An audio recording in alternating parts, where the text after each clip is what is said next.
drunken sailor? What shall we do with the drunken sailor? What shall we do with the drunken sailor? Early in the morning, way day out she rises, way. Hey everybody, welcome back to the episode 2 of the Fat Lieutenant podcast. We're here today on a nice, beautiful Monday morning. I got the fire going. It's probably going to burn me out here a second. And yeah, I'm excited. I'm excited today because let me tell you right now, I got a lot of great feedback. Yeah, a lot of great feedback from you guys. A lot of positive things that we'll want to say about it, and a lot of, criticisms that were well warranted and very, very much appreciated. And so I want to cover those for a second here. And but first, before we go into that, I did go ahead and make a bucket of chud. I got that going this morning. And we've got the Fat Lieutenant logo, bucket of chud on the back. I'm going to go ahead and do a little giveaway. I got an extra one made up. So between now and Sunday, that is Sunday the 24th, in the evening time, somewhere around, we'll call it 10 o'clock. If you, between the beginning of the show, which was a week ago, and Sunday on the 24th at 10 o'clock in the evening, Pacific time, go ahead and subscribe to the YouTube channel and go like my page on Facebook. A lot of you have already done it. Don't worry, you're in for the running. I'm going to go ahead and pull a name out and send you a free mug, and you can have your own bucket of chud to go along with mine, all right? Also, so I'm really excited about all the things that people told me they want to change. For one, my buddy Matt said, hey, maybe you should try getting out of that fucking cave you're in and putting it in a little more open of a space with better lighting. Well, the fact is I built my shop with tons of lighting and nice walls with, drywall and nice paint for this reason, so I could eventually YouTube stuff and take videos of things and show people what I do. So hey, why not be out here by the wood stove? It's nice and cozy out here, and like I said, it's a nice place to be. So we're gonna move the podcast out here, and you can just see what I'm doing out here.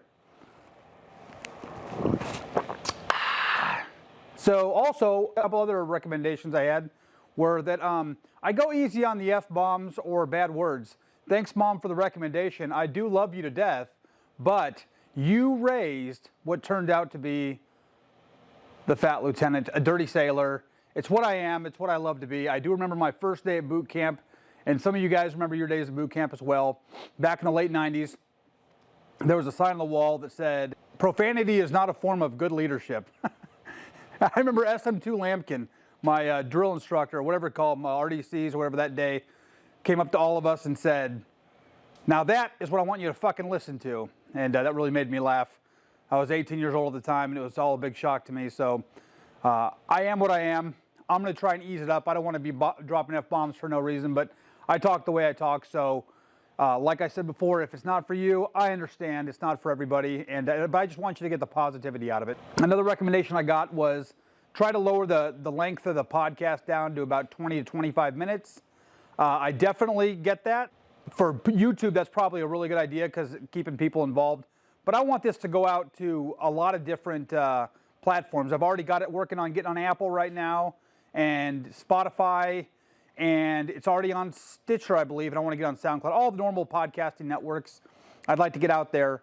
And if that's the case, then it can be really however long you want it to be, because I figured the most people drive about 30 to 45 minutes a day each way, and this would be a good time to listen to what I have to say, and maybe you can join in a little bit too. Okay, that being said, I had a really good recommendation from my brother, the man, the myth, the legend, Mike Green Thumb Kincaid. He's like Skinny Scott. He's like pretty version of Kincaid's, and I always usually take his advice because, quite honestly, he's a brilliant dude and he's got a lot of good things to say. Don't tell him I said that. I don't want him to get his head too big. So the recommendation he gave me was he wants me, since I'm going to be having a podcast where I talk a lot of shit about how you should start at the bottom and work your way up and grind your way through, he wanted me to go ahead and say, maybe do something on my own, right? So let's start over a new little business and see what we can turn that money from a little bit to a lot and see what it takes to turn that cash into something. So in other words, take a couple bucks, go buy some material, and build that up, and just keep on flipping that money until we get to something where we have a real business. I've seen people do it on YouTube before. It's really cool. I like the idea quite a bit, actually, and it'd be a ton of fun. I will warn you This is the third thing I'm trying to do right now, on top of still trying to retire from the military in a couple months. I am really, really busy, but it's a great idea, so I am going to do it, because that's what you do with a guy like me. You give me more work, a lot less work, right? What I need from you is I need some recommendations. What I want to know is, A, do I use the existing shop I have with my table saws and my CNCs and all these things that most people don't have in their shop, and show you what we can do with a measly $100 or whatever? Or do we say, I don't know, start with 200, 300, $400, whatever you would think is a normal amount someone might want to put in, and then buy necessary tools, maybe find some good deals on Craigslist so I can teach you guys kind of what stuff you want to look for when you're building a shop, and kind of things you can do. And we can look and just try to, find different avenues to build some stuff and see where we can sell it on different marketplaces, Facebook, Craigslist, OfferUp. There we go, OfferUp, that's what I'm looking for. So should we do the use my shop, but less in-front money, or take a certain couple, whatever $100 we all agree on, and just buy some tools, and we talk about basic tools we need to start a shop and move from there. Now, there's only one way for you guys to get, or a couple ways for you guys to give me that information. Subscribe to this channel, like this video. Okay, you don't have to do that, but it'd be cool if you did. And then put those comments in the comments section in YouTube.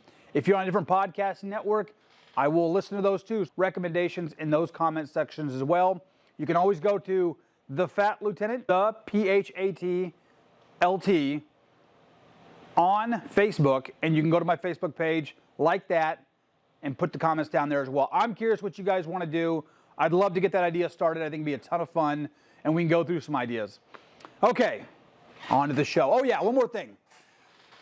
Someone was concerned that maybe I'm trying to be a little too over-exuberant, and it gives kind of a feel of selling a motivational speaker kind of mentality. I want to tell you something, and I really appreciate that feedback because it means a lot. I want to tell you something. This is me. I get excited about this stuff. It's what I love to do. I spend all of my life thinking about it. My wife is sick and tired of hearing about it. If my daughter has to have one more speech on leadership at 13 years old, she might actually wait till I'm sleeping and put an ice pick in my eyeball. I wouldn't necessarily blame her. So I'm telling you right now, this is me. I'm that motivated about this stuff. Anyone who knows me will tell you the same thing. I love ranting. That's why I can get in front of this camera and talk for 30 minutes straight. It's because it's what I do. Listen, the trick for me is getting me to shut the fuck up. It's very difficult, but hey, we do our best, right? Okay, so I want to talk today about something that I was thinking about all week. And I'm going to tell you right about what it is. It is this: embrace the bottom. Now, I'm not talking about that sweet butt on my wife. I do like embracing that. You can embrace your spouse's whatever gender, their butt as well. I'm talking about embracing the bottom. Now, what that means is this: stop worrying about starting over new. When you're 18, 19, 20 years old, when you're 16 years old, one of the hardest things to do is for you to wake up and go to a shit job and do hard work for not a ton of money. But let me tell you right now, that's where you learn the most about life, about character, about how to be a future leader, how to be a future, successful business person. Embrace the bottom. Now, I could stop there, but that's not what I do. I keep on ranting about all kinds of random shit. So you can turn off the video right now and do all the things we talked about earlier, and you've got the point if you understand embrace the bottom. But I'm going to tell you why this one hit me at home this week. I was trying to figure out, what do I want to talk about this week? And then all of a sudden, a Facebook post came up from a friend of mine. Her and her boyfriend had some issues. Great people, both of them. Love them to death. And they unfortunately had to call off the relationship. And she was really concerned. Both of them are. But she was really concerned that she's going to have to start over brand new. This woman is, let me tell you, she's gorgeous inside and out. And she's got a great outlook on life. But the post she made was, well, I guess I got to start over at the bottom again. This is rough, but thanks for all the support. And let me tell you, she's super motivated about it. Anything she does, she's going to be successful at. She is a success monster. And let me tell you right now, that's when it hit me. Yep, it's definitely embrace the bottom. Because that's the one where she needs to realize, and she does realize, but people like that in that situation need to realize that embracing the bottom, understanding what it means to be the bottom of the totem pole, the bottom rung of the ladder, the guy in the bilge, the asshole changing your oil, all those people, that's where we're all going to start. And let me tell you, if you embrace that, it doesn't mean going to work every day and just going through the motions. Anybody can do that. Anybody can be a typical $15 an hour or $12 an hour, whatever minimum wage is today. Anybody can go there to work and be the minimum wage employee and act like a minimum wage employee. But if you really want to move up, if you want to be successful in whatever venture you take in life, you have to learn to first embrace the bottom of the ladder. Let me break that back to when I really started learning that lesson as a junior sailor. Now, let me tell you this right now. I was very fortunate that I had a dad that was an absolute stickler on this kind of a mentality, right? I spent my entire childhood in sports. My old man used to say, listen, you were wild, Scott. If I didn't keep you exhausted all the time, you'd have been in trouble. And he's probably right on that one. What he did, though, is he told me, hey, Scott, what I want you to do is I don't care if the coach has you running more laps until you're puking your guts out. You're the new guy. You earn every spot on that football field. You earn every place up in that wrestling match. And you know, I found out later throughout the years that he used to tell my coaches to beat me. Hey, make them exhausted. Just make them exhausted and sore every single day, which is kind of funny and probably is what helped me quite a bit in life. My point is, he did not give me any freebies. There's no freebies in the Kincaid house, just like there's no freebies for my daughters. They work for everything. What I'm telling you is learn to embrace running those laps. I could have been mad the entire time running those laps. And I'll tell you right now, if I had a shitty attitude, rather, when I had a shitty attitude, my old man would have the coach out there making me run more laps until I learned that it wasn't about being in trouble. It wasn't about the laps. It was about learning to suck it up when life got hard and do your best anyway, despite it being a shitty situation, to do your best. That's what embracing the bottom is all about. When I got to my first ship, I went to the whole nuke power pipeline, went to all the schools, and I can go forever about that. And I get to the ship, and when I get there in the middle of, or not in the middle of, the ship was just coming out of the shipyard period, and the captain, like a lot of captains, was in a really quick hurry to get the ship out of the shipyards, out of the dry dock, so that he could meet the project completion date requirements he wanted to meet. So he got us out of the shipyard and parked at the pier a little bit early. Well, the problem with that is there were still holes cut in the fucking deck. So the rack that I got was right below one of these holes. When I got to the ship, I got a rack, 6 foot by 2 foot, my little hooch. And when I stepped out in the morning, it would rain at night because I'm in Washington State at the time, and it'd come right down and I'd have a wet floor. Great, thanks. That's the bottom. And then when I got done with that, when I got dressed and I figured out how to work my way around that, we would work in the morning. It was, like I said, getting out of the shipyard pier. There's a lot of cleaning that's required. There's a lot of prepping an engine room to get ready for all these inspections you got to do. And so, because I was the new guy, and with all the other new guys and girls in there, we were down in the engine room on lower level and sitting there, and it's open ventilation down there. So this is in the wintertime. It was, 35 degrees down there. We're in parkas with Simple Green and wire toothbrushes, wired brushing the diamond deck throughout the entire engine room. And that was 14 hours a day for months on end to get that knocked out. Listen, it can get more bottom of the barrel, okay? But I joined the Navy to see the world and be a nuclear power plant operator, and I'm wire brushing a deck plate on the bottom of the ship. Here's where all those lessons my dad taught me paid off. I learned that if I could just be the best at deck plates, there would be benefits. If from nobody else, I would know what it's like and respect what it's like to have a nice, shiny, clean engine room, right? So what I did was, rather than think about this huge project that I had to do as a bottom feeder, right? oh my gosh, this is a huge engine room. It's thousands of square feet of diamond deck. How are we ever going to get this crappy old diamond deck to shine again? I took one diamond deck plate at a time. I mean, they ranged anywhere from 2 foot by 2 foot, 4 foot by 6 foot. I mean, whatever they were. And I took each individual one at a time and just started scratching them with those wire brushes. Just started cleaning them up. And it wasn't always fun. But what I noticed is every time I got a little bit farther along, it was like a little bit of a success story for me. I could look back, I could stand back and go, I did that. And what it taught me to do was be efficient. It taught me how to work hard and diligent on a very simple project, which is not always the easiest thing to do. And it also taught me to be patient, right, with getting to my end goal. So you'd think that I could learn nothing from being a guy who scrubs deck plates. You know, and at the time, I'm not going to lie, I was pretty pissed half the time because it's a shitty job. I mean, you're scrubbing thousands of square feet of deck plate with simple green and a wire brush. It's just the way it is. However, a change in attitude in learning to embrace that shitty job got me to learn respect. It got my future bosses to look at me with a lot more respect. And it really, really took an understanding of how the engine room works and how important it is to keep that place clean, because how quickly it can get out of hand and get nasty. And that's when fires start and things like that. I thought, man, I'm done with that after about 2.5, 3 months. Thank God. We can go back to qualifying. I qualified pretty quick because I really like mechanical stuff.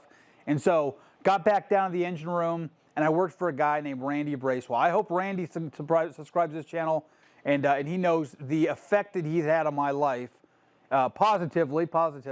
I've learned, I'd say, from one person, he's probably one of the top 3 guys I've ever learned more than anything in my life from, is Randy Bracewell. And Randy, the first thing he did is said, you're the new guy. And I thought, well, I'm a nuke, right? I mean, I work with all these conventionals. I mean, I was kind of cocky, you know. I just got done with nuclear power school. I was the first to qualify in prototype. I mean, I'm a shit hot dude.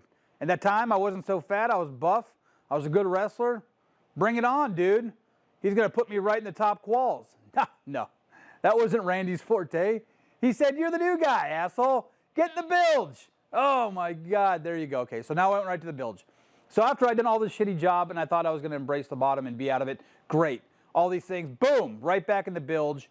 Let me tell you about the bilge on a carrier. On a submarine, it's bad, but the submariners are pretty good about their bilge spotless. Carriers, not so much. People take shit in that bilge. People piss in the bilge. There's chew spit in the bilge. It's pretty much the most disgusting place on earth. And, well, that's where I spent the next 9 months because there's nobody new to come in behind me. I started as another guy working. He put me right under a conventional mechanic to let me know exactly where I fit in life, and he's 100% right for doing that. I learned a lot. I learned your education doesn't buy you respect. I learned that your age doesn't buy you respect. The only thing that buys you respect when you're working for a guy who's just the same age as you and has been there longer and has done already the only thing that buys you that respect is hard work. Learning to take the little shitty jobs you're given and busting your ass and doing your absolute best on them. And so I'm very grateful for Randy Bracewell for sticking me in that bilge and making me needle gun day in and day out and paint and repaint when I didn't feather the paint correctly. All of those things taught me how to maintain that engine room. But here's the thing about that. It didn't just teach me how to maintain the bilge. It taught me how to maintain every other part of the engine room. Because as I moved up, I already knew how to paint. I already knew how to feather paint. I already knew the importance of all of these things that can cause problems in the engine room. I already knew how to fix lagging. I already knew how to fix valves and clean valves and all the things that keep an engine room running smoothly, only because I learned to embrace the bottom rung of the ladder. So from there on, we can keep on going and going and going. I can tell you 100 stories like that, right? And how much that paid dividends when I started being a business owner, right? When I started going from making 100, cutting boards, which can get pretty monotonous. I love woodworking, but making 100 cutting boards, that's pretty boring, right? Especially when they're all the same design. It learned me there you go, good English, Scott. It taught me how to find the beauty in all of the things I do. So I learned it throughout doing that I could find the beauty in each individual cutting board because I already knew how to embrace that shitty job. I knew how to find the beauty and the hard work and the dedication in shining that deck plate.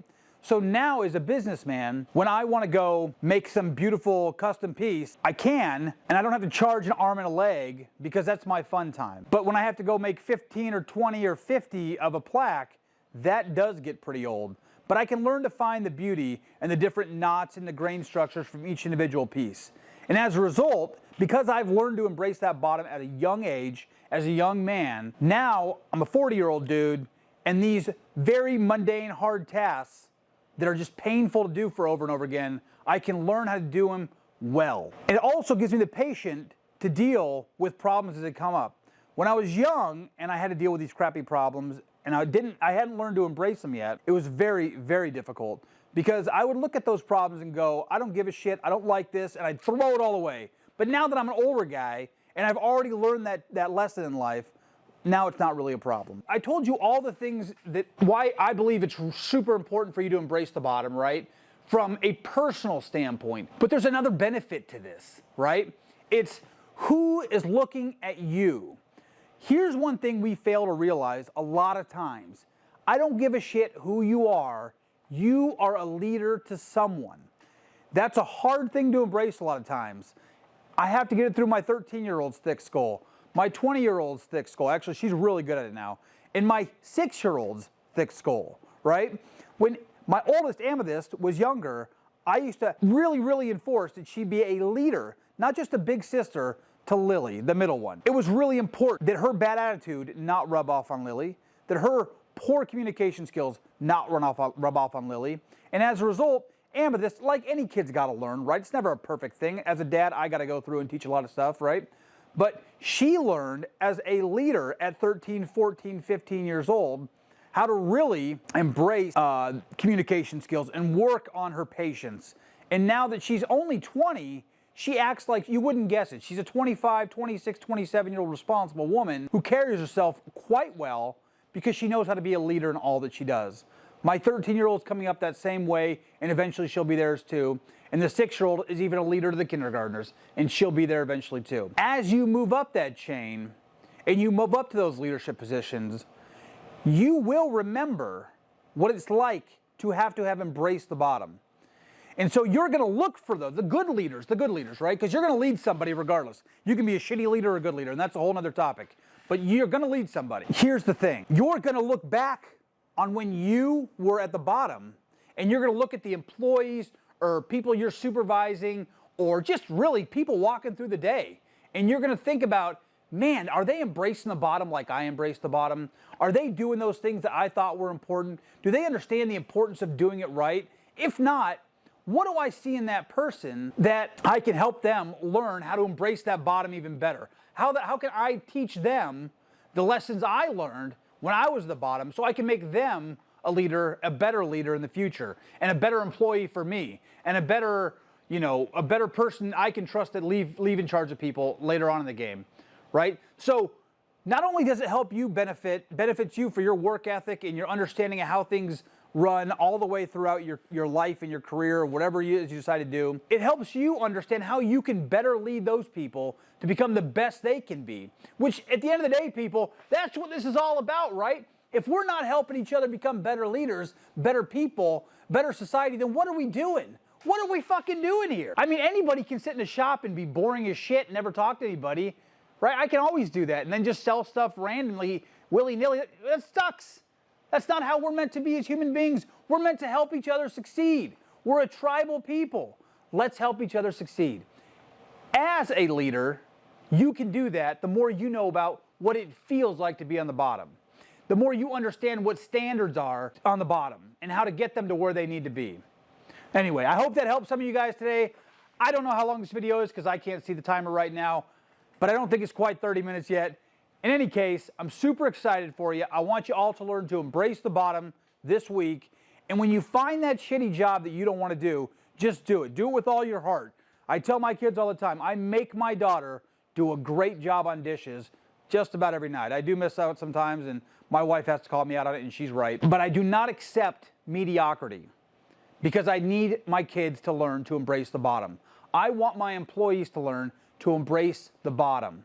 I want the people around me to understand how important it is to know what the standard needs to be at the beginning so they can lift it higher than what I can feel or higher than what I can ever achieve at the top.